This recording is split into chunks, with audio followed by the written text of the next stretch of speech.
திமுக கூட்டணி முடிவாகிவிட்டது. 20 தொகுதிகளில் திமுக என அதிகாரப்பூர்வமாகவே அறிவிக்கப்பட்டுவிட்டது.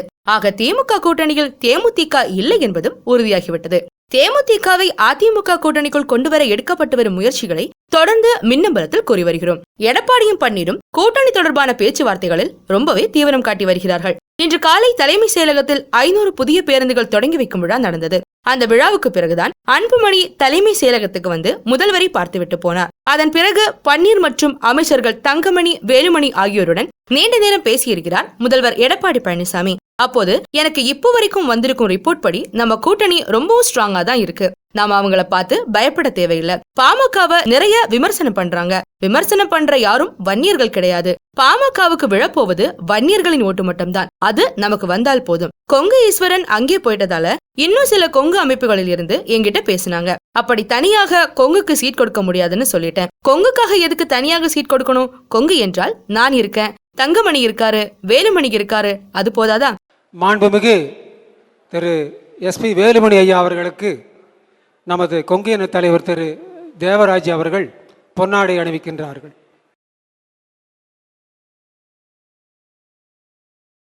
கொங்கு சமுதாயத்தின் வாக்குகளை பற்றி கவலைப்பட தேவையில்லை. அது நமக்கு பெருமளவு வந்துவிடும். அதே போல தேவர் என்றால் அண்ணன் இருக்காரு. அப்படி எல்லா சமுதாயத்திலும் நமக்கான வாக்குகள் பெரும்பான்மையாக வந்துவிடும். நான் நினைக்கிறதெல்லாம் ஒண்ணுதான். திமுக எத்தனை இடங்களில் போட்டியிடுதோ அதை விட ஒரு இடத்திலாவது அதிமுக அதிகமாக போட்டியிட வேண்டும். எப்படியும் நமக்கு முன்பு அவங்க கூட்டணி முடிவாகிவிடும். திமுகவை விட நாம அதிக இடத்தில் போட்டியிடுவதுதான் அவங்களுக்கு நாம காட்டும் பயமாக இருக்கும். அம்மா இருந்த போது தனித்து போட்டியிட்டோம் என்பதை விட அம்மா இல்லாத போதும் திமுகவை விட அதிக இடங்களில் நிற்கிறோம் என்பது நமக்கு பெருமைதான் என்று சொல்லியிருக்கிறார். அதற்கு துணை முதல்வர் பன்னீரோ, நீங்க சொல்றது சரிதான், ஆனால் தேமுதிக நம்ம கூட்டணிக்கு வரும் பட்சத்தில் அவங்களும் 7 சீட்டு கேட்டுட்டு இருக்காங்க.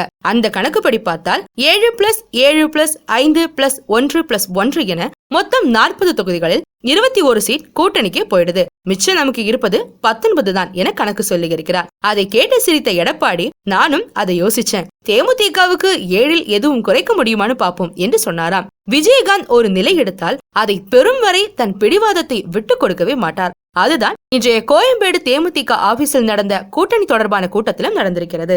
விஜயகாந்த் தலைமையில் இன்று தேமுதிக அலுவலகத்தில் நடந்த கூட்டத்தில் பேசிய பிரேமலதா, கேப்டனை பொறுத்தவரை தொண்டர்களுக்கு மதிப்பு கொடுத்து தொண்டர்களின் பலம் அறிந்து சீட் கொடுக்கும் கட்சியோடுதான் கூட்டணி என்பதில் உறுதியாக இருக்காரு. தொண்டர்களுக்கு மரியாதை கொடுக்கக்கூடிய கட்சியோடுதான் கூட்டணி என்பதுதான் அவர் எண்ணம். ஏற்கனவே திமுகவில் பேசினாங்க, இப்போ அதிமுகவிலும் பேசிட்டு இருக்காங்க.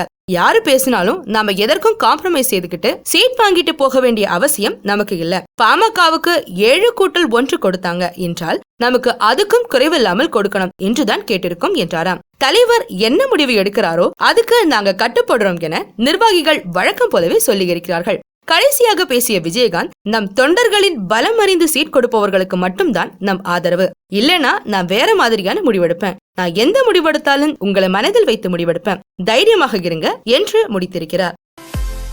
மின்னம்பலம் யூடியூப் பேஜை சப்ஸ்கிரைப் பண்ணுங்க.